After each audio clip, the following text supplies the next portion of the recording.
de refuser. Donc, pour moi, il est prématuré de demander à la population de dire oui. Et j'ai l'impression que là, nous créons un peu une confusion dans les esprits du peuple. Je m'explique.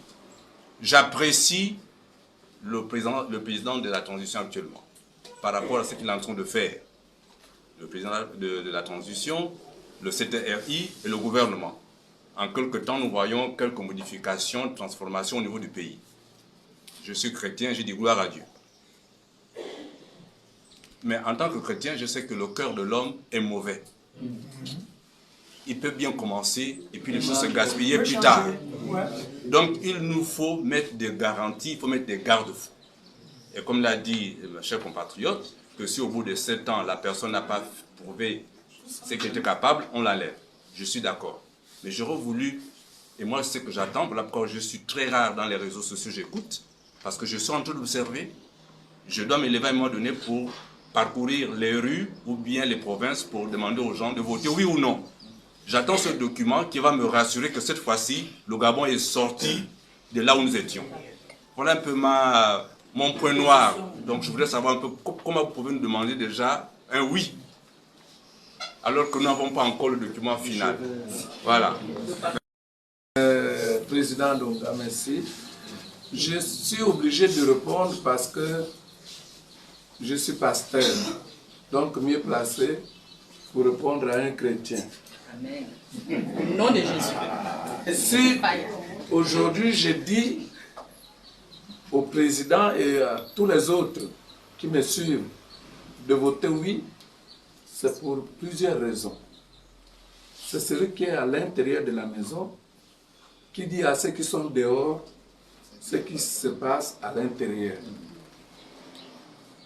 La Constitution est l'émanation des recommandations, autrement dit des propositions, des suggestions que le peuple gabonais a envoyées au dialogue national. 38 000. Et votre humble serviteur était rapporteur de la sous-commission souveraineté nationale. Et c'est de là-bas où beaucoup de choses qui concernent la souveraineté ont été proposées aux constitutionnalistes. Donc, c'est parce que j'ai vu que ce qui a été dit là-bas n'a pas été changé d'un iota. Ça a été restitué dans la Constitution que je me suis dit, ok, pourquoi pas dire à mes frères et sœurs qui croient en moi que ce qui va arriver là, c'est une bonne chose. Il ne faut pas comparer les amendements aux principes qui gouvernent ou qui motivent la Constitution. Les amendements que vous entendez là, c'est des fois pour une virgule, c'est des fois pour un point virgule, c'est des fois pour une formulation. Vous avez 50 personnes qui ont amendé une seule phrase. Voilà, c'est des fois pour une phrase. Donc il peut en avoir 10 000. Et là-bas, vous avez affaire aux juristes, vous avez affaire aux agrégés qui aiment parler français. Un même mot, chacun peut l'amender 2 fois ou 3 fois. Donc ça n'a pas édulcoré l'esprit de la Constitution. Moi, je parle de l'esprit. Il n'y a pas quelqu'un au Gabon qui ignore le pasteur Ngoussi. Pourquoi? Mais parce que j'ai subi dans ma chair, j'ai subi dans, si vous voulez bien, dans mes affaires. Regardez la RTN. Pensez-vous que je suis prêt à dire à quelqu'un de continuer à faire subir les autres personnes qui ont été par grâce jusqu'à présent sauvées ou bien épargnées de ce que j'ai subi? Non. Si nous disons aux gens de voter oui, c'est parce que ces gens-là ne vont pas nous démentir demain après-demain. Premièrement, c'est parce que, je redis ce qui a été déjà dit, c'est parce qu'on ne va pas permettre à ces gourous-là de reprendre. Si vous regardez bien, si vous voyez comme moi, ils ne sont pas loin. qui sont autour là. Ce sont eux qui sont autour là, mais ils ne sont pas contents de ce qui se passe. Ils sont là, ils attendent juste pour sauter.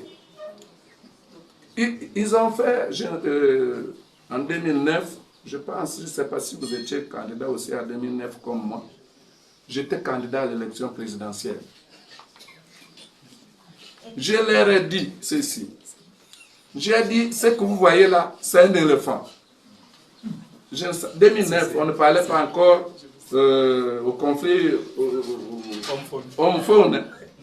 Les journalistes qui m'ont suivi en 2009, ils savent de quoi je parle. J'ai dit, ça c'est un éléphant qui mange les plantations des gens. Et l'éléphant était comment?